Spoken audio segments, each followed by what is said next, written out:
Doctor साहब, अक्सर मरीजों में देखा गया है कि उनके जिस्म पर कट वगैरह लग जाते हैं, जिस तरह ब्लेड के साथ इस तरह कट लगे होते हैं जिस्म के मुख्तलिफ हिस्सों पर। ये किस वजह से होते हैं? जादू जिन्नात का मसला होता है, ये क्या वजह होती हैं? इस बारे से थोड़ा सा रहनुमाई करें। अदनान भाई, जिस्म पर कट्स लगना ना, ये बड़ा संगीन मसला है। अच्छा। ये अमूमन जिन्नात का जो अमल होता है उसमें होता है, और लोग इसको मतलब अमूमन मजाक में लेते हैं, और ना तो मेडिकल इसको मानता है कि ये कैसे पॉसिबल है, ना कोई मतलब कोई भी बंदा इस चीज़ को एक्सेप्ट करने के लिए तैयार नहीं है तो ये कैसे पॉसिबल है? कैसे लग possible? जाते हैं? लेकिन हमारी जो आंखें देखे मसाइल है ना, मेरा चीचा वतनी का मसला ऐसा मसला था कि बच्चियां थी, उनके इतने बड़े बड़े, यानी जिसको हम कहते हैं सुई, और बल्कि बड़ी जो सुई होती है, जी जी। बड़े साइज की जो सुई होती है ना, उसकी मैं बात कर रहा हूँ, मोटी वाली, वो उनके आके बॉडी में डायरेक्ट सामने लगती थी। अच्छा। और बाकायदा तौर पे निकाली जाती थी। अच्छा, आपकी मौजूदगी में भी ऐसा हुआ है? भाई मेरी मौजूदगी में ऐसा हुआ है। अच्छा। मतलब सुनी सुनाई बात बंदा नहीं मतलब मानता। वो लोग अभी भी इधर मेरे मतलब जानने वाले हैं, मौजूद हैं। और ये पेन है ना, तकरीबन इससे थोड़ी सी छोटी लगा लें, सुई जो मतलब थी ना, इतनी बड़ी, और सुइयों को जंग लगाओ ना, मतलब बैठी है बिल्कुल ठीक है, अचानक से आप कारी साहब मेरे सुई लगी। अभी मैंने जब फर्स्ट टाइम उनका इलाज शुरू किया तो ये कंडीशन थी, और पहले ही मतलब मुझे पता ही नहीं था क्या चक्कर, इनका क्या मामला है। जैसे ही वो मेरे पास आए, अब वेटिंग रूम से अंदर आने तक 2 सुइयां लग गई दोनों। अच्छा। मतलब इतना बड़ा मसला पॉसिबल है, हो सकता है। अमूमन ये मस्स शैतान आशिक जिन के मसाले में भी होता है यही ये मसला। एक जादू की किस्म है, उसमें भी ये मसला होता है। अच्छा। मेरे एक दोस्त थे, उनका प्रॉब्लम था, कट्स लगते थे, और कट्स बॉडी के ऐसे ऐसे पार्ट्स पे लगते थे कि वो ट्रीटमेंट करवाने के लिए आप हॉस्पिटल जा रहे हैं, स्टिचेस वगैरह लगवाने, तो डॉक्टर्स कहते थे ये साइको पेशेंट है और ये तो सुसाइड की कोशिश है, और इस तरह से। अच्छा, स्टिचेस तक लगते हैं? हाँ, इतने कट होते हैं? बहुत बड़े बड़े मसले होते हैं इसमें।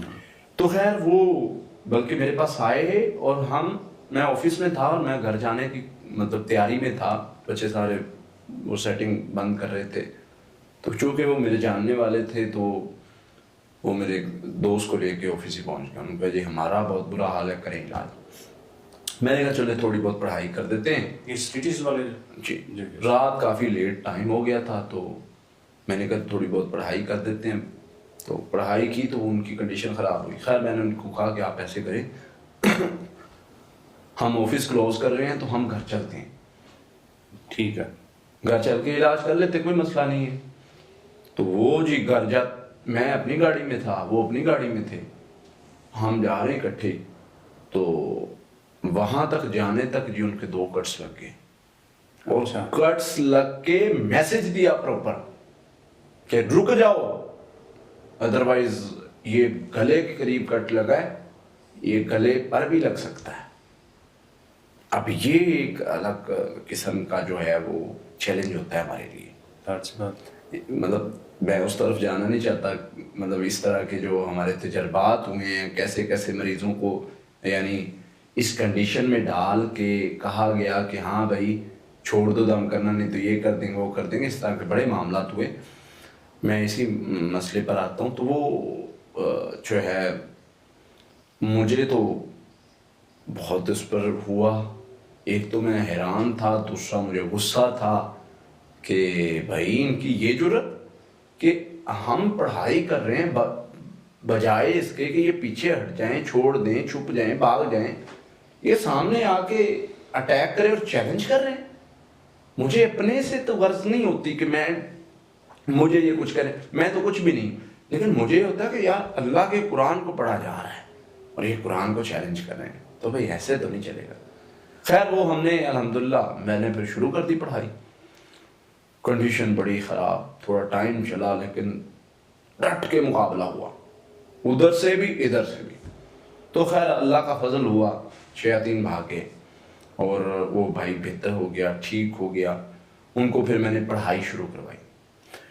पढ़ाई में मैंने उनको सूरह फातिहा 7 मरतबा, अच्छा। आयतुल कुर्सी 7 मरतबा, आखिरी 3 कुल 7 नहीं, आयतुल कुर्सी 7 मरतबा, सूरह बकरा की आखिरी 2 आयत 7 मरतबा, और इसके साथ आखिरी 3 कुल 7 मरतबा, 100 बार ला इलाहा इल्लल्लाह वहदहु ला शरीका लहु मुल्कु व लहुल हम्दु व हुवा अला कुल्लि शैइन कदीर, 300 बार अऊज़ु बिल्लाहि मिनश शैतानिर रजीम, और 21 मरतबा वो दुआ अऊज़ु बिकलिमातिल्लाहि ताम्माति मिन गज़बिही व इक़ाबिही व शर्रि इबादिही व मिन हमाज़ाति शैतानि यहज़ुरून, वो दुआ। ये जी उनको पढ़ाई शुरू करवाई। और उसके बाद अल्हम्दुलिल्लाह उनका ये मसला हल हो गया। मस शैतान का मसला था। अच्छा। फिर उनको 1-2 बार ख्वाब या इस तरह कंडीशन हुई तो मैंने 2 आयात ऐड कर दी और सूरत अल-मोमिनून 97-98, तो अल्हम्दुलिल्लाह वो बेहतर हो गए। अगर किसी को कट्स लगने का मसला, खतरनाक जादू था, जानलेवा। नहीं, ये जिन्नात का मसला था, जिन्नात का मसला था, जादू नहीं था। अच्छा। लेकिन जादू भी होता है ऐसे। अच्छा। जादू की एक किस्म होती है जो जिन्नात के जरिए से होती है। तो जिस बंदे को ये मसला हो, सिंपल 4-5 चीजें वो करना शुरू कर दे। बावुज़ू सोना है, ज्यादा वुजू में रहना है, जिक्र ज्यादा करना है, पढ़ाई ये करनी, हिफाजती पढ़ाई सुबह शाम, यानी सूरह फातिहा, आयतुल कुर्सी, सूरह बकरा की आखिरी 2 आयत, आखिरी 3 कुल, जो आपने बताई वही करना।